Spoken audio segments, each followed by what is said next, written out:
Tonight, my take is on that arm of government we call the legislature or parliament, and the honourable ladies and gentlemen who sit in both of its houses. Right now, those members, like the rest of us, have to deal with the effects of COVID-19, such as social distancing.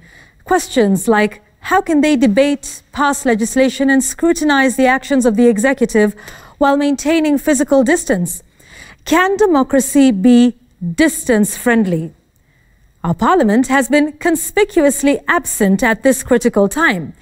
They've called for a special sitting and then called it off. All this while, proposals by the president on economic relief measures await them. Billions of shillings are being spent in the fight against the pandemic without their critical oversight. And most importantly, the 47 million Kenyan voices whom they represent are silenced by their inaction. Now, while they figure it out, they might want to look to the British, around whom we have fashioned many of our ways, for guidance. You see, the House of Commons may be in recess for now, but they are certainly not on holiday.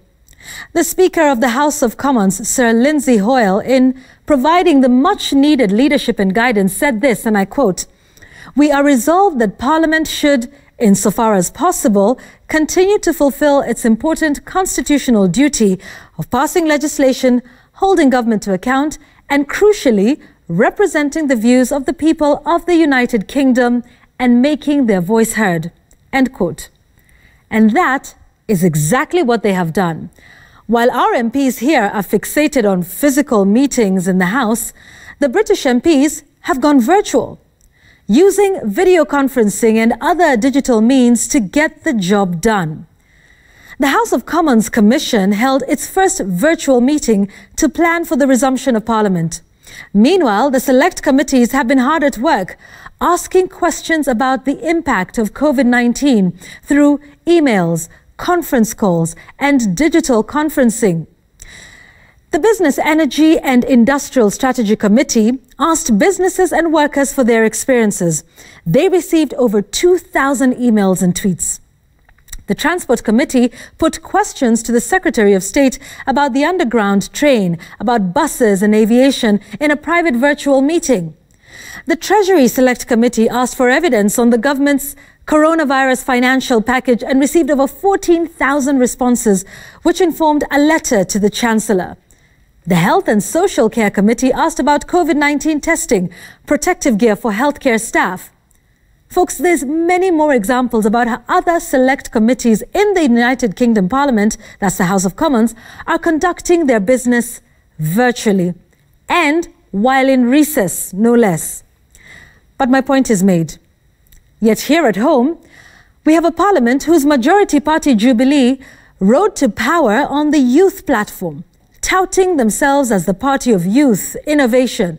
Tuko digital, wako analog, they said during the campaigns for your votes, while castigating their rivals as analog. Where is the evidence of that now?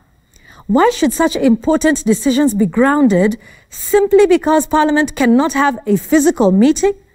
Where is the leadership of both houses to emulate the Speaker of the House of Commons in the United Kingdom, who set out temporary measures to allow new ways of conducting House business? Listen, I respect the fact that Parliament is a house of rules, and I understand that they have standing orders, they have procedures and long-running traditions. But surely, why should the MPs act like they're enslaved to the very rules and procedures that they created, as if they don't know that these are extraordinary times? What if this crisis persists through June, for example? Will we not have a budget?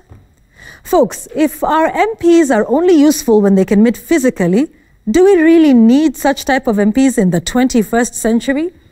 You see, at the end of the day, the Kenyans these MPs represent will not care about standing orders. They will not care about rules of procedure, but they will care about who stood with them and for them when it mattered most. That is the bottom line.